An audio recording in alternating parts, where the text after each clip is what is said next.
Today, we are getting ready to play Pokemon in person. Finally, I cannot wait.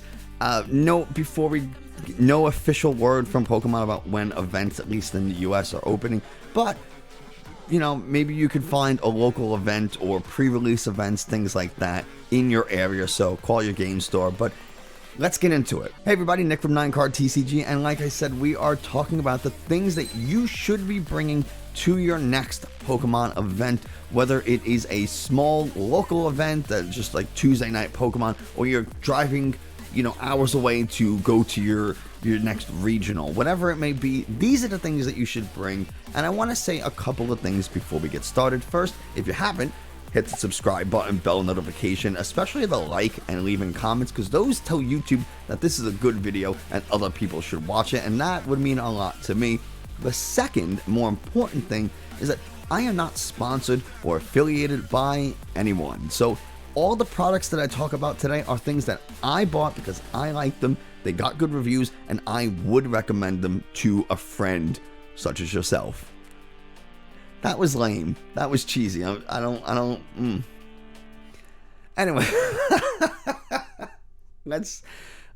I'm not editing that out. What? All this is staying. The first thing you need a couple of things. Some things are mandatory, some things are optional, and you can bring them at your discretion. I'm going to start with the mandatory stuff, and the first thing is a deck. You need a deck. I only have one card here, so it's not a deck, but just to illustrate the point that you need a deck. And a deck is composed of 60 cards, no more, no less, with at least one basic Pokemon. It does not matter what deck you play as long as you have a deck. The second thing you need is on this card, and that is sleeves. Now, technically, according to the Pokemon Play website or rulebook, sleeves are not required. However, I would encourage you or recommend them so highly that they might as well be required. Why? Well, the first is tables and stuff that people are using over and over are pretty gross. They can get grimy, they can get sticky, and you don't want your cards being subjected to that. So sleeve them to protect them, right? Never always use protection, I guess. I guess is what I'm saying. Always use protection kit. I don't like where this is going. The point is that you should sleeve up your cards. And the other reason, aside to protect them monetarily, right, like you want to retain the value of a card, is also that as you shuffle them, the sides, like the sides and the corners of the sleeves can get all crappy, I guess. They just start to fray and they start to come apart. And if the corner of one card is more damaged than the others, or the other cards, your opponent could call a judge over and say, hey, he's cheating, his cards are marked. Look, he can tell what card that is because the corner's all damaged.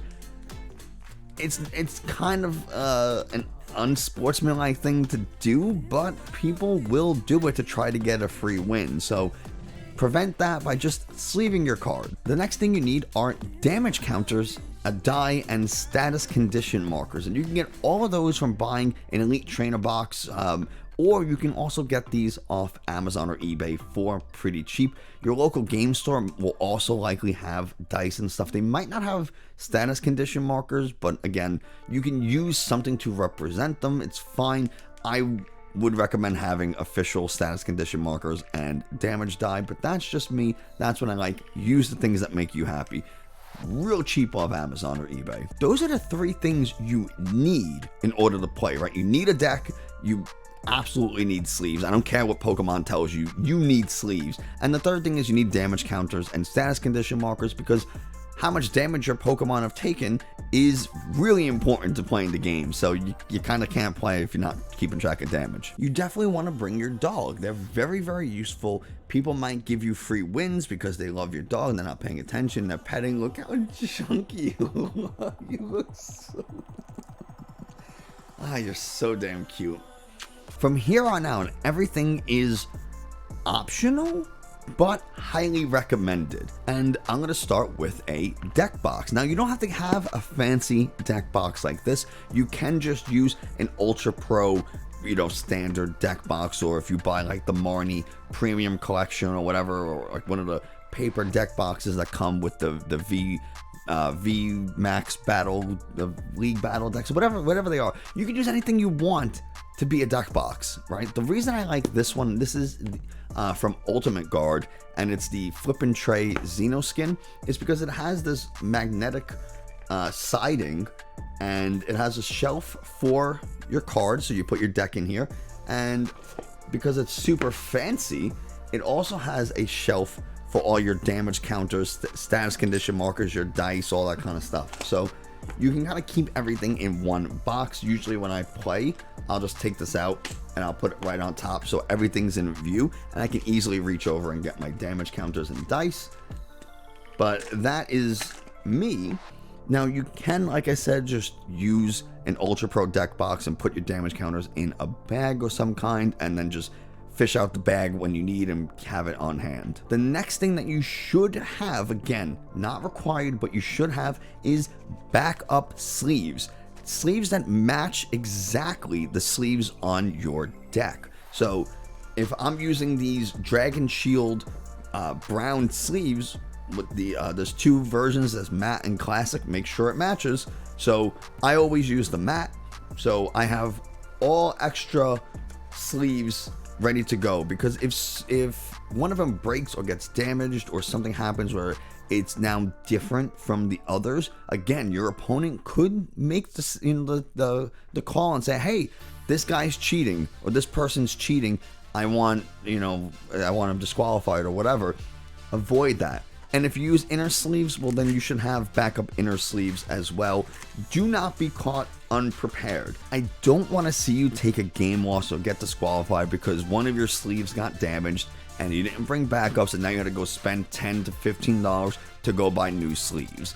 Like, it's so silly. That would be such a waste of money. The other things, well, I guess the next thing that you should have is a playmat. And you don't need a play tube, like a tube mat rather, but I like to have one because it keeps it clean, it keeps it organized. The playmat is really important because for two reasons. The first is, again, tables are gross. They get grimy. If your cards are on the table and the table is really sticky, your sleeves will now be sticky. They'll be gross. Nobody likes that. So you use the mat to protect your cards. And the other thing that it does, it helps claim your space. You're sitting at this table, your mat's there, your stuff's there. This is now your part of the table, and it makes it a little easier for everyone to kind of see where their boundary is. And so I definitely recommend using a playmat. When I go to tournaments, you may want to bring a second different playmat. One, because if a friend or someone needs one, you have one to loan out. But also just because if something happens to your other playmat, it gets super disgusting or something like that, or someone spills, their soda on it or spills whatever. Now you have a second playmat so that you don't, again, have to use a gross playmat or not use anything.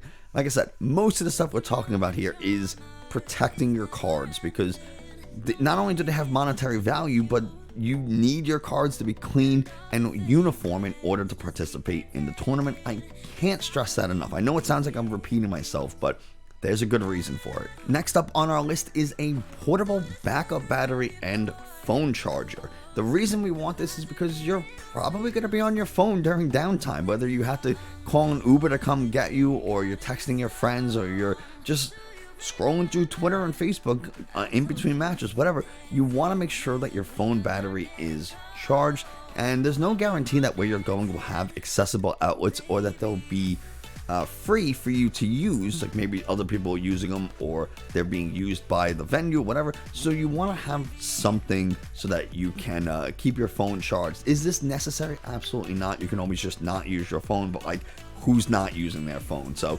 probably worth it to have. Next, we're gonna have, you can probably already tell, some food.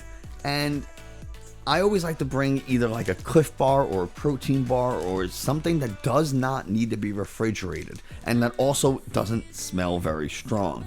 Your salmon and garlic sauce from the night before might have been absolutely delicious, but probably isn't the best thing to bring to an event. One, because you might not want to eat it cold, and two, the people around you might not appreciate it, and you don't want to be that person. So bring something that's pretty neutral. I would avoid using or bringing candy, just because, yeah, it's a lot of sugar, and that might be good in the short term, but you are going to have that sugar crash, and it's not particularly nutritious, so you're still going to be hungry. It's a lot of empty calories. You're not getting what, like, the fuel your brain needs to perform at just peak levels to make those big brain high IQ plays. So bring something a little more nutritious and something that'll fill you up, because you might not know how long you're there. The other side to that is making sure you have water. You don't want to be dehydrated. You don't want to have a headache from not being able to drink water. So have a bottle of water. Some venues, like one of the places I go to in Brooklyn, does have food and drinks that they sell there. And it's not just candy, like they make sandwiches and stuff. But you might not be in a place like that. And I guess to piggyback off that idea is to bring some cash with you. Yes, you can have your card, but transactions are a little bit smoother sometimes with cash, especially for the next thing we're going to talk about. But bring some money with you, just so you can buy food or drink. Maybe even if the venue doesn't have it there, you can go in between matches to the deli or a pizzeria or something in the area to try to get some food and water. So have money with you. The other reason I say to have money is for the next item, which is our trade binder. This is a big deal when you go to events. This is a big reason why people go at all, is to try to get new cards or to just to trade with people, because it's kind of fun to haggle and to work out a deal. And I use a Vault-X binder that has a zipper, just because it's going to protect from things like someone just kind of slipping their fingers in and trying to pull a card out. It's also going to protect it from things that might be on the table or spill or whatever. I personally don't like to bring more than one binder, but maybe you do. Maybe you sort your cards in a way that, like, you have to have them in 3 or 4 different binders, and that's perfectly fine. Just be really mindful of when you let people view them. I would recommend against letting multiple people view different binders at once, because it's really hard to keep eyes on all of the things that are happening. Plus, you're listening for when the next match starts and whatever, who's trying to get your attention over here, and all these things are happening. It's very easy for something to go missing. It's very easy for someone to just slip a card out without you realizing, because you're paying attention, trying to make a deal with someone over here, and you're not watching person to your left or to your right or whatever.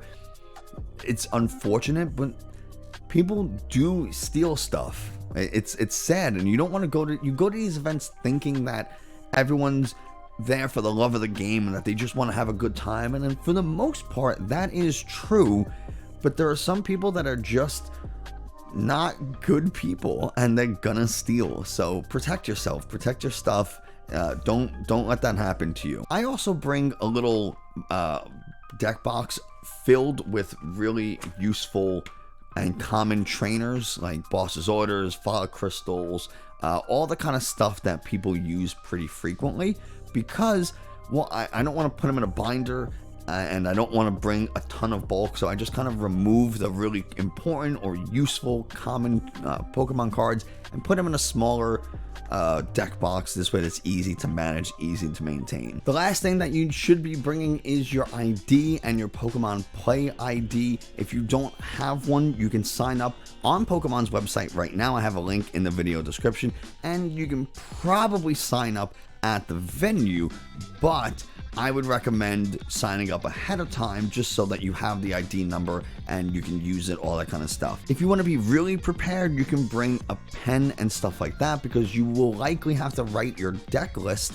and so having a pen, instead of having to borrow one from someone or hope the venue has enough, or you know, get your pen, because you can fill out your deck list and then submit it, so you have a little bit more time and it's a little easier. Excuse me, sir. Can I help you? It'll be a little easier for you to, you know, fill out the papers you need and register, and also to fill out your deck list. So bring a pen, and I think that's everything. That's going to do it for us today. Thank you so much for watching. I hope you found this informative, a little bit educational. If you did, like I said, hitting the subscribe and bell notification help a lot. Leaving a like and comment are the best way to tell YouTube that this video should be seen by other people, and that's kind of the goal, right? Help me make this channel grow. I can't do it without you. So yeah, that's gonna do it for us today. Let me know in the comments below if you're registered for an in-person event, or if you're just generally excited. Maybe you've never been to one before, whatever it may be. I'm super excited. That's going to do it for us today. Thanks so much, and I will see you next time.